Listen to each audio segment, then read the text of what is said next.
Ekonomi dan Bisnis Universitas Chairon. Dalam video ini saya akan membahas secara mendalam mengenai teknik analisis data dalam metode fenomenologi. Metode ini banyak digunakan dalam penelitian kualitatif untuk menggali pengalaman manusia secara lebih mendalam dan bermakna. Mari kita eksplorasi langkah-langkah serta teknik yang digunakan dalam analisis fenomenologi. Sebelum kita masuk ke teknik analisis data metode fenomenologi, perlu kita ketahui apa itu fenomenologi. Jadi metode fenomenologi adalah pendekatan penelitian kualitatif yang berfokus pada memahami dan menggambarkan pengalaman subjektif individu terhadap suatu fenomena.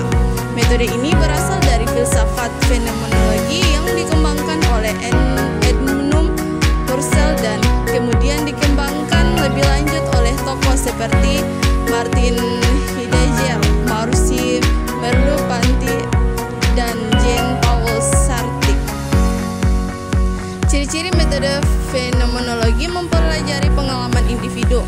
Fokus utama metode ini adalah memahami bagaimana seorang mengalami suatu fenomena, bukan hanya menjelaskan fakta objektif, mengutamakan perspektif subjektif. Peneliti berusaha melihat dunia dari sudut pandang partisipasian tanpa menginterpretasikan dengan asumsi pribadi.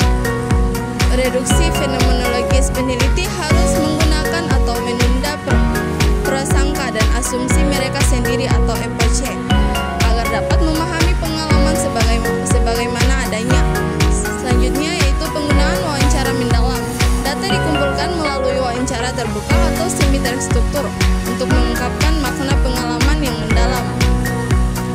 Analisis berbasis tema dan makna. Data dianalisis dengan mencari tema atau pola yang muncul dari pengalaman partisipan untuk menemukan esensi fenomena. Jenis-jenis fenomenologi dalam penelitian. Yang pertama, fenomenologi deskriptif. Dikembangkan oleh Edmund Husserl, berfokus pada menggambarkan pengalaman sebagaimana adanya tanpa berinterpretasi tambahan. Dan yang kedua, tujuannya adalah untuk mengungkap esensi dari suatu pengalaman dengan metode reduksi fenomenologis. Selanjutnya, fenomenologi hermeneutik.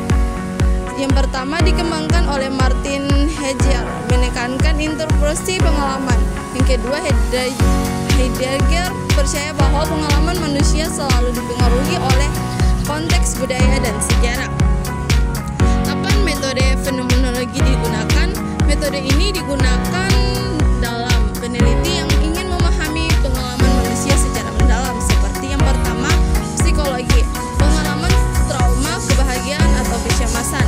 Dan yang kedua yaitu keperawatan, pengalaman pasien dengan penyakit tertentu. Dan yang ketiga yaitu pendidikan, pengalaman siswa atau guru dalam proses belajar.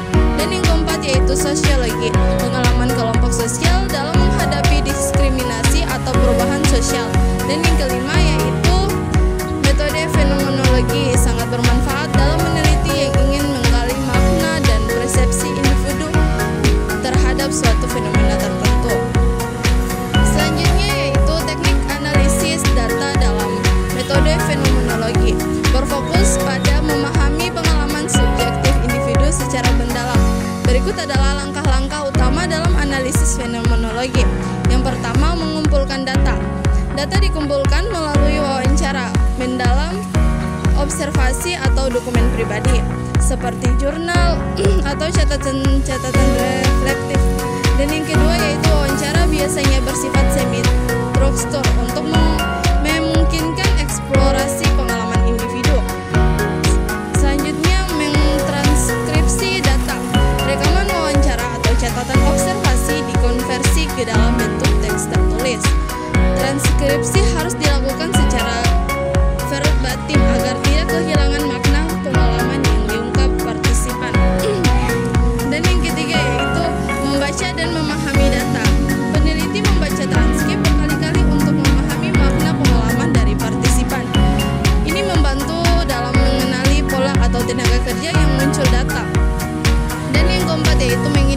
identifikasi unit makna atau meaning units. Setiap pernyataan atau frasa yang menggambarkan pengalaman utama dari para partisipan dipilih dan dikelompokkan. Unit makna ini kemudian dianalisis untuk melihat bagaimana mereka membentuk pemahaman untuk fenomena yang diteliti. Dan yang kelima yaitu mengelompokkan tema-tema. Unit makna yang serupa dikategorikan ke dalam tema-tema utama. Proses ini disebut coding atau pengkodean yang dapat dilakukan secara manual atau menggunakan software analisis data kualitatif seperti NVivo dan Atlas-T. Dan yang keenam yaitu menginterpretasikan tema-tema setelah tema-tema utama diidentifikasi. Peneliti menginterpretasikan makna yang lebih dalam dari pengalaman partisipasi. Interpretasi ini harus tetap setia dan pengalaman partisipasitan tanpa menambahkan asumsi yang tidak berdasar. Yang ketujuh yaitu menyusun deskripsi fenomenologis. Peneliti menyusun deskripsi esensial dan fenomena berdasarkan tema-tema yang ditemukan. Biasanya deskripsi ini terdiri dari struktur tekstual atau apa yang dialami dan struktur konseptual atau bagaimana pengalaman itu terjadi. Selanjutnya memberikan sertifikasi dan validasi. Peneliti dapat melakukan validasi dengan meminta partisipan untuk merefleksikan hasil analisis atau members checking. Review atau triangulasi dengan data lain dapat digunakan untuk kredibilitas hasil penelitian. Pendekatan fenomenologi bertujuan untuk menggali esensi dari suatu pengalaman sebagaimana dialami oleh individu tanpa mengabaikan perspektif subjektif mereka.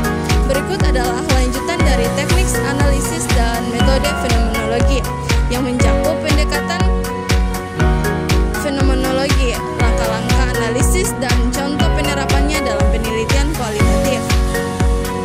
Pendekatan dalam analisis fenomenologi. Metode fenomenologi memiliki dua pendekatan utama yang mempengaruhi teknis analisis data. Yang pertama, fenomenologi deskriptif, berfokus pada deskripsi pengalaman sebagaimana adanya tanpa interpretasi tambahan. Dan yang kedua, menggunakan reduksi fenomenologis untuk memahami esensi pengalaman partisipan.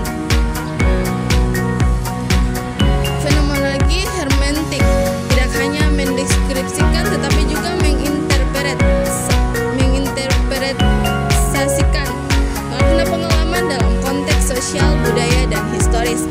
Peneliti terlibat dalam pemahaman mendalam dengan menggunakan perspektif hermeneutik circle atau lingkaran hermeneutik, di mana makna terus dikaji dari berbagai sudut pandang. Selanjutnya yaitu langkah-langkah teknik analisis dalam metode fenomenologi. Yang pertama, mempersiapkan data, mengumpulkan data melalui wawancara dalam observasi atau dokumen pribadi. Dan yang kedua, mentranskripsi wawancara secara verbatim agar tidak kehilangan makna asli partisipan. Membaca dan memahami data. Peneliti membaca transkrip berulang kali untuk memahami pola dalam pengalaman partisipan, mencatat kesan awal terhadap data yang dikumpulkan. Dan yang ketiga yaitu mengidentifikasi unit makna, meaning unit, memilih bagian dari transkrip yang mengandung makna penting terkait fenomena yang diteliti, memberikan kode atau label pada unit makna untuk memudahkan pengelompokan tema. Mengelompokkan tema-tema utama. Yang pertama, menganalisis unit makna yang serupa dan mengelompokkannya ke dalam tema utama. Misalnya dalam penelitian tentang pengalaman mahasiswa selama pandemi, tema-tema yang muncul bisa serupa adaptasi terhadap pembelajaran daring atau tantangan kesehatan mental. Dan yang kelima yaitu menganalisis dan menginterpretasikan tema, menghubungkan tema yang dikemukakan dengan teori atau konsep yang relevan. Dalam fenomenologi deskriptif, fokusnya adalah pada deskripsi yang objektif.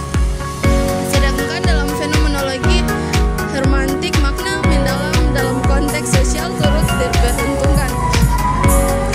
Dan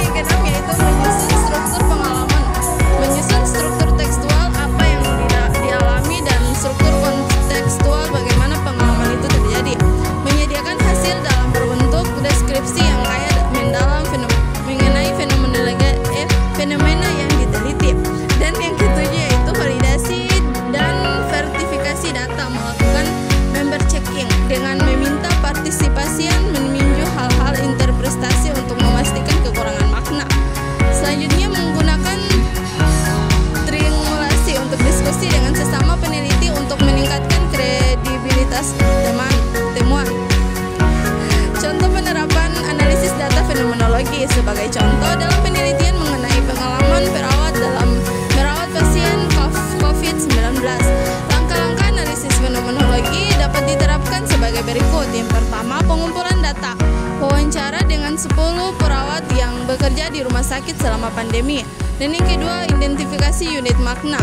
Menemukan kata-kata atau frasa yang sering muncul seperti kelelahan fisik dan emosional, ketakutan akan tertular atau hubungan dengan pasien.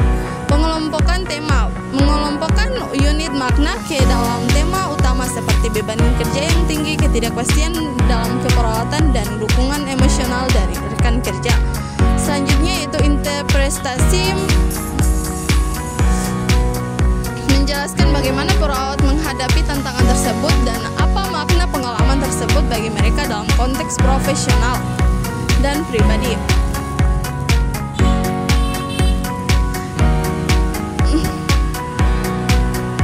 Metode fenomenologi perbedaan dengan metode kuantitatif lainnya serta tips dalam melakukan analisis fenomenologi secara efektif. Kelebihan dan kekurangan metode fenomenologi. Kelebihannya yaitu mendalam dan berorientasi pada makna, memberikan wawasan yang kaya tentang pengalaman manusia tidak bisa dijelaskan dengan angka atau statistik. Memungkinkan pemahaman yang lebih personal. Metode ini menghargai perspektif subjektif individu dan membantu peneliti memahami bagaimana memaknai pengalaman mereka.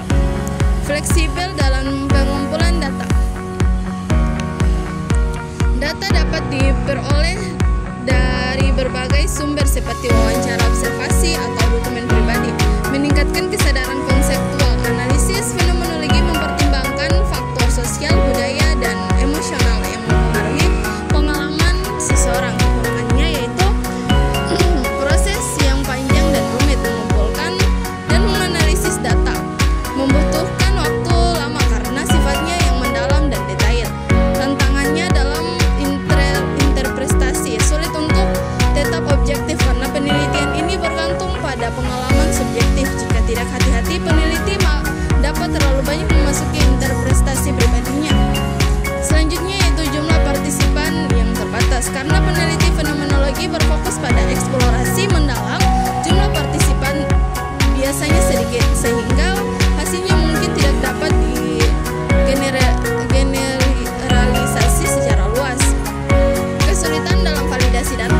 Tidak seperti metode kuantitatif yang menggunakan angka dan statistik, fenomenologi lebih sulit divalidasi karena bergantung pada deskripsi pengalaman individu. Perbedaan fenomenologi dengan metode kualitatif lainnya. Metode fokus utama teknik analisis. Contoh penggunaan fenomenologi menggali makna pengalaman individual dan identifik asli unit makna, pengelompokan tema.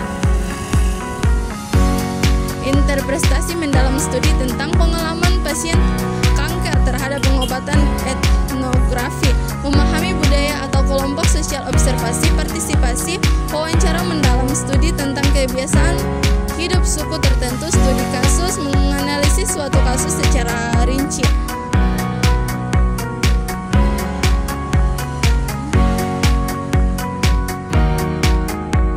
Analisis data dari berbagai sumber atau wawancara, dokumen, observasi, studi tentang keberhasilan satu sekolah dalam menerapkan kurikulum baru, ground theory, membangun teori berdasarkan data yang dikumpulkan, pengkodean terbuka selektif, dan teoritis studi tentang bagaimana individu mengembangkan kebiasaan sehat dalam diet, naratif, memahami pengalaman melalui cerita individu, analisis kreatif, dan pola cerita studi. Tentang perjalanan hidup seorang mantan narapidana dalam beradaptasi kembali ke masyarakat.